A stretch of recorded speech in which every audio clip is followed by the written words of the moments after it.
ladies and gentlemen. The story you are about to hear is true. Only the names have been changed to protect the innocent. Fatima Cigarettes, best of all long cigarettes, brings you Dragnet.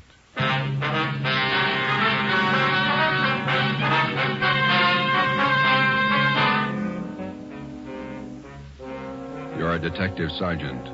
You're assigned to homicide detail. A small boy is reported missing from his home. His age, 9 years.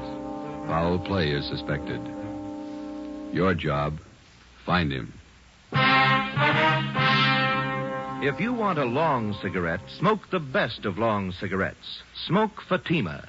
Fatima is the long cigarette which contains the finest Turkish and domestic tobaccos superbly blended to make Fatima extra mild. And that's why Fatima has a much different, much better flavor and aroma than any other long cigarette. That's why Fatima is doubling and redoubling its smokers. So, if you want a long cigarette, smoke the best of all long cigarettes. Smoke Fatima. Dragnet, the documented drama of an actual crime.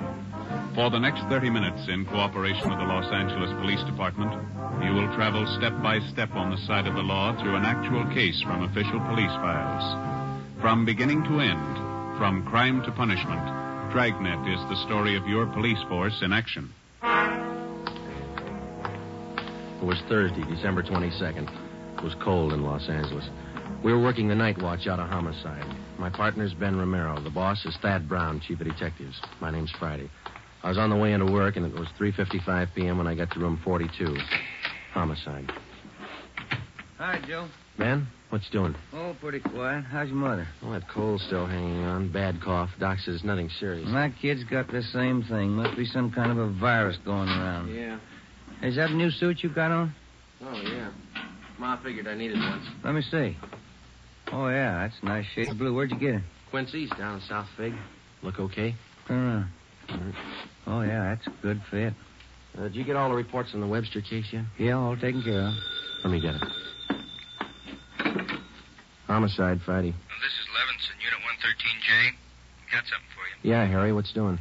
Doherty and I are out here on Collis Avenue, 4656. Trying to track down a 9-year-old boy. What's the story? The kid's missing, suspicion of foul play. How long has he been gone? About 2 hours. Looks like a job for homicide. How do you figure? Kid was last seen playing in the backyard of his home. Yeah? We checked over the yard. Find anything? Bloodstains, lots of them. They look new. Ben and I left a message for Chief of Detectives Thad Brown. Then we went over to the crime lab, picked up Lieutenant Lee Jones, and drove out the Arroyo Seco freeway to Collis Avenue. It was an average neighborhood. Number 4656 was a one-story green stucco residence situated on the corner of Collis Avenue and Harrison Drive. Beyond the backyard was a tract of undeveloped land covered with scrub oak. Harry Levinson from Highland Park Juvenile was waiting for us in front of the house. Back this way, fellas. I'm coming, Lee. Wait till I get my bag. Okay. Who notified you that the boy was missing, Harry? The mother said she went out to do some Christmas shopping about 11 this morning, left the boy home. She came back about 2 this afternoon. He was gone. What's the name? Johnstone. Kid's name is Stanley, 9 years old. Mm-hmm. Was this gate open like this when you got here? Oh, yeah, I haven't touched the thing. Here are the stains over here, Lieutenant Jones, along the edge of the walk, see? Yeah. Let me see. Quite a few stains, huh? Looks like it might be blood. Try some benzodine on these spots here. Yeah, there we are. See what happens? Where's the kid's mother now, Harry? In the house. Doherty's talking to her. Did you talk to any of the neighbors? People next door. One's on this side. They couldn't tell us anything. There it is, fellas. Yelly? These spots I covered with benzodine. They're turning blue. Bloodstains, all right. Can't say definitely whether it's human or animal blood. Mm-hmm. You have to go back to the lab to run it through? Yeah, biological precipitin test. Hand me one of those glass vials from my bag, will you? Yeah. Okay, here you are. Thanks. Scrape some of these flakes off for a test. There we are. How soon can you tap the blood for us, Lee? Precipitin test won't run more than 20 minutes. It'll take 3 or 4 hours to run a blood grouping, though.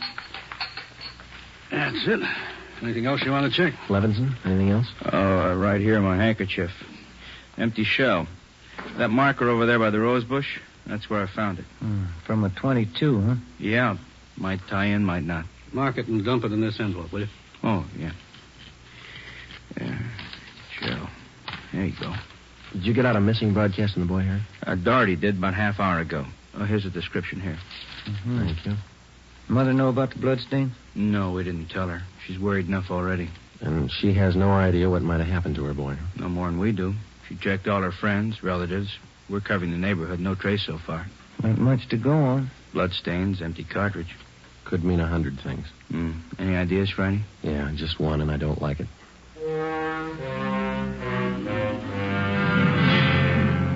4:30 p.m., Thursday, December 22nd. The neighborhood search for 9-year-old Stanley Johnstone continued. Lee Jones went back to the crime lab to start the precipitant test and the blood grouping. Levinson and his partner Doherty from Highland Juvenile stood by. We called Chief of Detectives Thad Brown, and he ordered up a special detail to aid in the search for the missing boy. Ben and I questioned the boy's mother, Mrs. Ruth Johnstone, a woman in her early 40s. She seemed fairly calm under the circumstances. Miss Johnstone, is your boy Stan in the habit of wandering off without telling you where he's going? No, he's not in the habit of wandering off, but he has done it before. When was the last time, Miss Johnstone? You don't have any children, do you, Sergeant Friday? No, I'm not married. Well, there comes that time in every young boy's life when he feels that it's time to leave home, to go out on his own. Usually happens somewhere around 8 to 10. I think I know what you mean. I got a boy. Well, then you know how it is. My husband and I scolded Stanley one day after school, and he was quite put out about it. He thought George and I were unfair. Packed a few of his things and left. How long was he gone? Oh, no time at all, about 2 hours. I was worried about him, but my husband said to leave him alone. Said every boy had to go through that stage. Well, then you think he's run away from home again this time? Yes, I think so. He's been gone about 4 hours now, and I have a funny feeling about it. Did you and his father have some misunderstanding with the boy recently? Well, that's just it. We haven't. I don't mind telling you now that we're talking about it. I am getting worried. Any place around that he might like to visit? Hobby shop, playground, where he might be? Yeah, there's Jensen's model shop and little Shanna Burrows, but I've already called them, and he hasn't been seen all day. I called all his friends. They have no idea where he is either. We'd like a list of all his friends and the places that he was known to frequent. Oh, yeah, all right, I'll give them to you. Where do you suppose he is? Where's your husband now, Miss Johnstone? Oh, he's at work. George works for the city. He's a fireman. What house is he stationed at? Engine Company 12. He's working the A platoon. He'll be home tomorrow morning. I haven't told him that Stanley's gone. Was there any chance that the boy might be down at the firehouse with his father? No. No, he seldom goes down there anymore. No, I don't think he's there.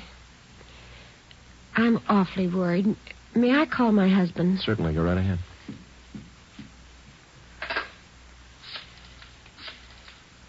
I know George will be worried. Stanley's been gone too long. Hello? May I speak with George Johnstone? This is Mrs. Johnstone. Thank you. I hate to call George at his work. Yes, ma'am. Does your husband own a gun? Yes, he does. What caliber, do you know? Well, it's a .45 automatic. He got it. George?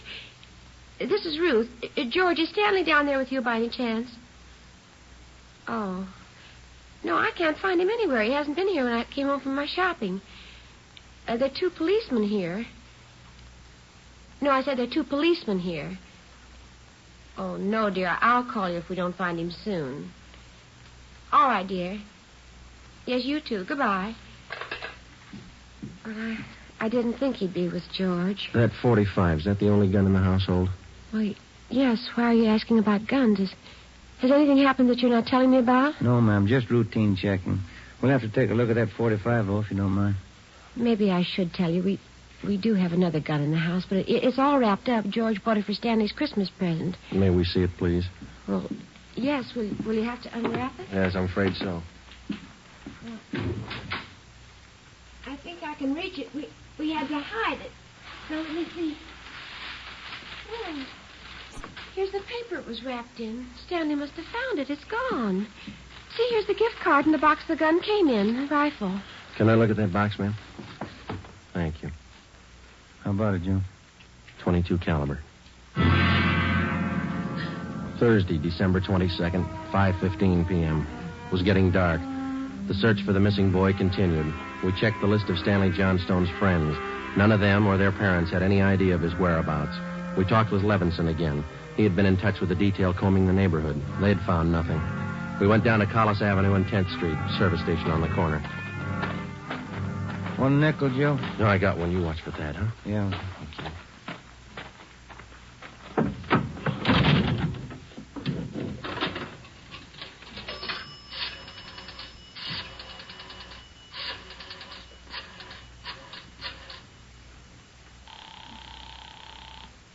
City Hall. 2667, please. 2667. Crime Lab, Jones. Hi, Lee. Joe Friday. Yeah, Joe. Any sign of the Johnson kid? No, not yet. How are you coming? Finished the precipitin test. It's human blood. Yeah? Working with the blood group now. Do you know what type the Johnson boy has? Well, we didn't want to upset his mother. I thought we'd wait till the last thing. We're still in the neighborhood. Check with the family physician. That way you won't disturb him. Yeah, we figured on that. Oh, just a minute, Lee. Yeah, Ben. Boss just pulled up. Okay. Thad Brown's out here now. I'll check you later, Lee, huh? Yeah, right, Joe. All right, goodbye. Gentlemen, how's it going? Just checked with Lee Jones. Yeah, I know it's human blood. What do you think? We talked with the boy's mother, Mrs. Johnston. Found a gun missing. Yeah. Caliber's the same as the empty casing that Levinson found. 22. You said the gun was missing. Yeah, the Johnstones were going to give it to the boy as a Christmas present. They had it hidden, but it's gone now. Any idea who took it? Well, they left the Christmas wrapping behind. I think it was the kid. 22 rifle, huh? 9-year-old boy. When are they going to learn? First, it's carbide cannons on the 4th of July. The city issued ordinance after ordinance, but a few thousand kids around the country had to lose their eyes, fingers, hands before the parents gives us their full cooperation to outlaw them. I know what you mean. Sure you do. You and every other cop in the country became the heavies trying to clamp down on them. It's always the same story. This time it's guns for Christmas. I know what you're thinking, but we're not sure yet. Now listen, Friday, there's a city ordinance against giving a gun to a kid. You know that. Yes, I know that. There's a missing boy and a missing gun. There's blood on the ground and an empty shell. That's enough for me. We're going to stay with it. Something's got to break. Yeah. I hope it's not the hearts of that kid's parents. Oh, hi, Chief. I've been looking for you, Friday. What do you got, Harry? Found the gun. New 22 rifle. Strong smell of cordite. I'd say it's been recently fired. Where'd you find it, Levinson? Back up there in that scrub oak. Up behind the Johnston house. Mrs. Johnstone identified it. Buckley took it down to the crime lab. Thanks, Harry. Is Miss Johnston okay? Pretty sick now. Kilby came up with something else. What's that? There's another one missing. An 8-year-old boy. 6:30 p.m. We talked with Officer Kilby about the other missing boy. He told us that his name was Stephen Moorheim, 8 years old. His family had just moved into the neighborhood, and it seemed that no one besides the Moorheim family knew that the boys played together. Mrs. Moorheim told us that Stephen told her that he was going out to play and that he'd be home by 6 o'clock for dinner. She told us that he was an unusually prompt boy and almost never overstayed his playtime. We got a description of the Moorheim boy and put out a missing broadcast. We called the Johnstones' family doctor. He told us that Stanley's blood was type O. At 7 p.m., we talked again with Mrs. John Moorheim. Are you sure Mrs. Johnstone doesn't know where the boys are? She has no idea, Miss Moorheim. It's terrible. It's just awful. I feel there's more to this thing. Something you're not telling me. Well, there's no use to upset you until we know a few things for sure. And you are holding back something. Now, please try not to worry, Ms. Moorheim. There are certain questions we'll have to ask, routine questions in any kind of investigation. Is there anything else you want to know? Yes, ma'am. What is your boy's blood type? That's a funny question. Do you think anything's happened to him? Have you found him and you're not telling me? No, ma'am, we haven't found him. We don't think anything's happened to him. His blood type. Yes, ma'am. I think I have it written down in Stevie's baby book. Yes, here it is. Type O. Thank you. I wonder if I might use your phone, please? Yes, of course. It's in the hall. I'll be right back, then. Yeah, okay.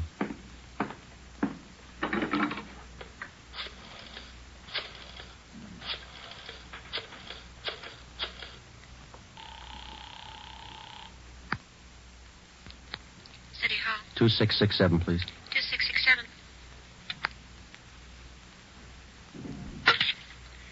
Crime Lab, Pinker. Hello, Ray. This is Friday. Lee there? Just a minute, Joe. Take 2, Lee.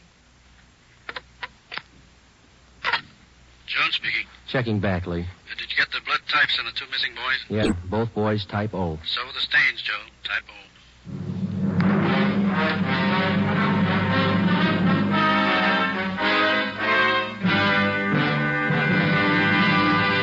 You are listening to Dragnet for the solution to an actual case from official police files. Now, Here's a real solution to many of your Christmas shopping problems. If your friends smoke a long cigarette, give the best of long cigarettes, Fatima. Give Fatima for quality. The name Fatima has always stood for the best in cigarette quality. Give Fatima for flavor. Fatima has a much different, much better flavor and aroma than any other long cigarette. Give Fatima. They're extra mild. Yes, Fatima is the long cigarette which contains the finest Turkish and domestic tobaccos superbly blended to make Fatima extra mild. Yes, extra mild. So give Fatima for Christmas in the attractive golden yellow carton. It's the long cigarette that has doubled and redoubled its smokers. Yes, more and more smokers every day agree Fatima is the best of all long cigarettes.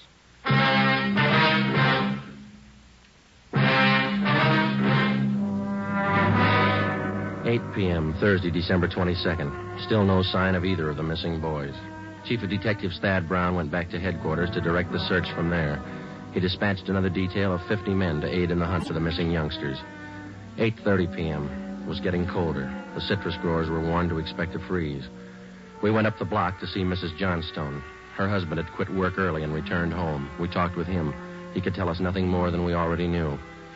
We still had not informed either of the families about the bloodstains and the empty cartridge casing which had been discovered in the backyard of the Johnstone home. It was more than possible that they had a right to know about our findings, but Ben and I felt that there was no cause to add to the distress of the two families at this time. If the two missing boys were found alive and well, then the bloodstains in the cartridge case would be of no concern to the relieved parents. At 8:40 p.m., Ben and I left the Johnstone house and went to the home of Mr. and Mrs. John Moorheim. Miss Moorheim, you said your husband worked at a market? Yes. He telephoned about 15 minutes ago and said he was closing up right away. He'll be here any minute. I do wish Stevie would call or come home. It's so cold out tonight. All he had on was a thin cotton jacket. Please try not to worry. We're doing everything we can. He's going to be all right. Stevie's father's such a sensitive man. He and the boy are so close. I know he's terribly upset. No, you're sure there's no place you might have forgotten? Someplace where the boy might be? No place. No. If anything happened to the boy, it'll just kill Joe. No.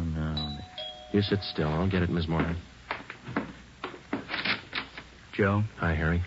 The Johnstone kid. He's been found.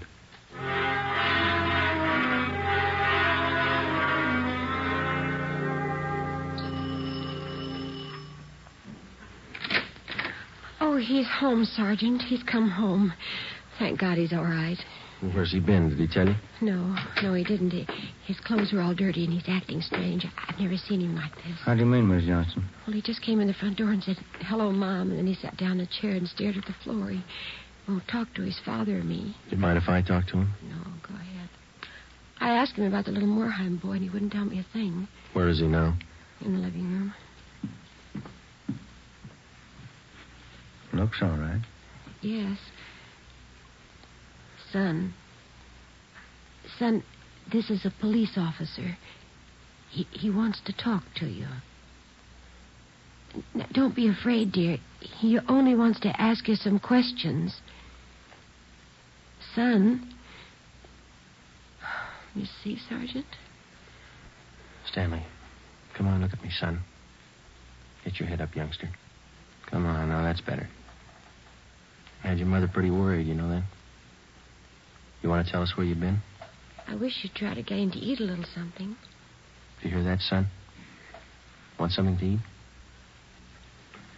Stanley, there's another little boy up the street who hasn't come home. Do you know where he is? His father and mother are worried about him, too, just like your folks were. You've got to help us find him, son. I killed him. I killed Steve with the .22. We were only playing. But I killed him. How do you know you killed him? Maybe he's only hurt. Now, isn't that it? No, he's dead. I know he's dead.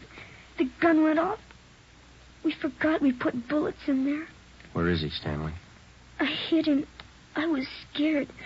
I didn't want anybody to find him. Where did you hide him, son? In a cave up on the hill. I didn't mean it. It was my pal.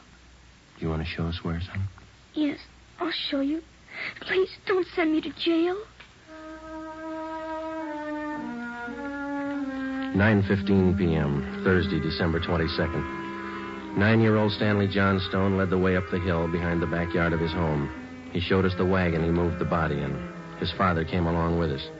About 50 feet from the crest of the hill, the boy pointed to a thicket of scrub oak.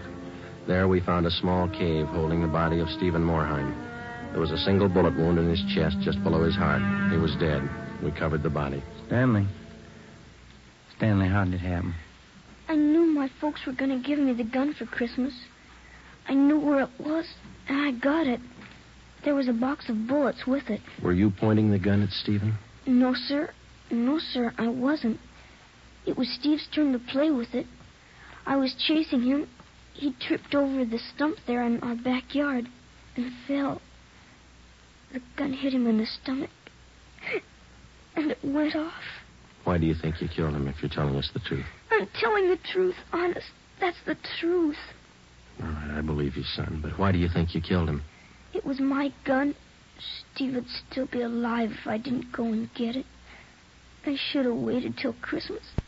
It's all my fault. Where have you been all this time? In the cave with Steve. What were you doing in there, son? I was praying. I was praying for God to make him alive again. After a thorough investigation, Ben and I were convinced that the shooting of Stephen Morheim was accidental. Lieutenant Lee Jones' findings substantiated the Johnstone boy's story even to the smallest detail. We put in a call to the coroner's office and acquainted him with the facts. He designated a local mortuary to handle the body pending autopsy and granted us permission to remove the body to the Morheim home. Mrs. Morheim collapsed. The family doctor was called. Ben and I sat in the living room to wait for John Morheim, the dead boy's father. Edith!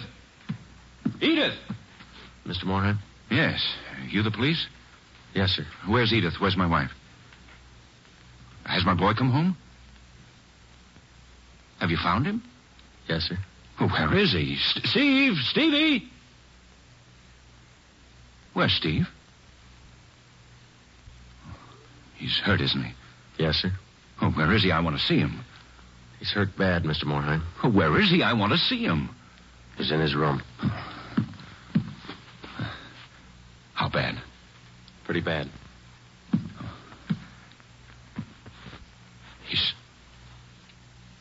He's dead. All right, if I go in? If you want to. Will you go with me? Sure. Don't make it any harder on yourself, Mr. Morheim. I want to see my boy. Stevie. Mr. Morheim. Stevie.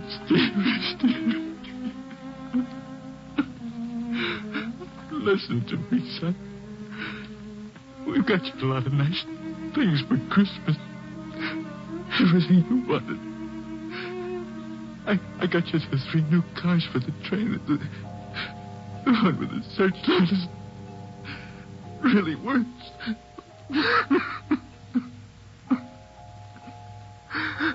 Son,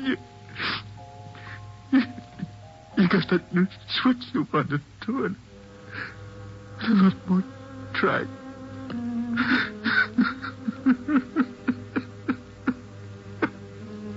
Oh, Steve. Now you can have a big payout. You know that new baseball mitt you saw? Well, I got it for you. Steve. That cowboy outfit you wanted, I got it too. Mr. Morheim. Come on, Joe.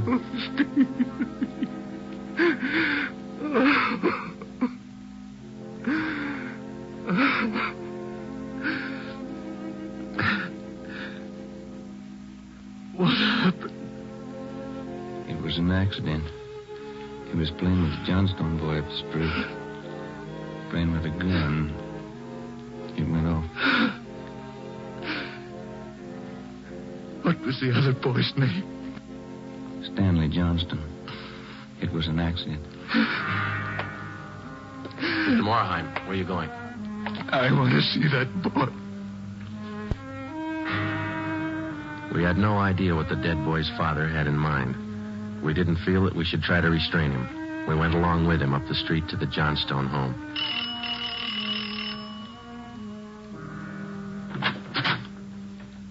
I'm Stevie's father.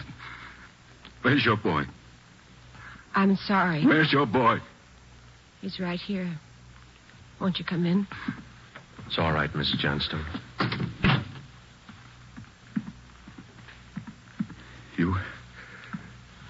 You the boy that was with Stevie? Yes, sir. What's your name? Stanley. Stanley. I know it wasn't your fault, Stanley. I wonder if you'd do something for me. Yes, sir. I've got a lot of nice presents for Stevie. I know he'd want you to have them. I want to give them to you. Christmas Eve. Mom? I think that would be a fine idea, son. Come on, Ben.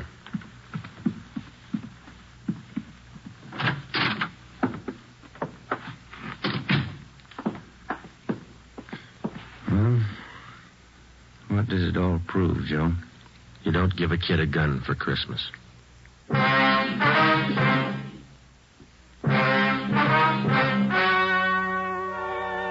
The story you have just heard was true. Only the names were changed to protect the innocent. On December 24th, 1948, a coroner's inquest was held in the county morgue, city and county of Los Angeles, state of California. In a moment, the results of that inquest. Now, here are authentic reports from all over the country that tell the story of Fatima's sensational increase in popularity. New York Division. Fatima sales up 132%. Chicago Division. Fatima sales up 453%. Los Angeles Division. Fatima sales up 545%. More and more smokers agree Fatima is the best of all long cigarettes. So enjoy Fatima yourself and give extra mild Fatimas for Christmas in the attractive golden yellow carton. Everyone who smokes Fatima says that this great new long cigarette is the best of all long cigarettes.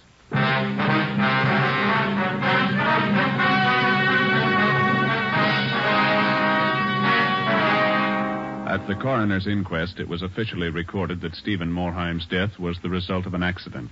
Stanley Johnstone, age 9, was absolved of any legal responsibility for his friend's death. You have just heard Dragnet, a new series of authentic cases from official files. Technical advice for Dragnet comes from the Office of Acting Chief of Police W.A. Wharton, Los Angeles Police Department. Dragnet honors Hennepin County, Minneapolis, state of Minnesota, and the men of the Hennepin County Sheriff's Office, another of America's great law enforcement agencies. One of these men, Sheriff Ed Ryan, veteran police officer and department administrator, who dedicates his life to making yours more secure. Fatima Cigarettes, the best of all long cigarettes, has brought you Dragnet, portion transcribed from Los Angeles. Be sure to hear songs by Morton Downey tonight on NBC.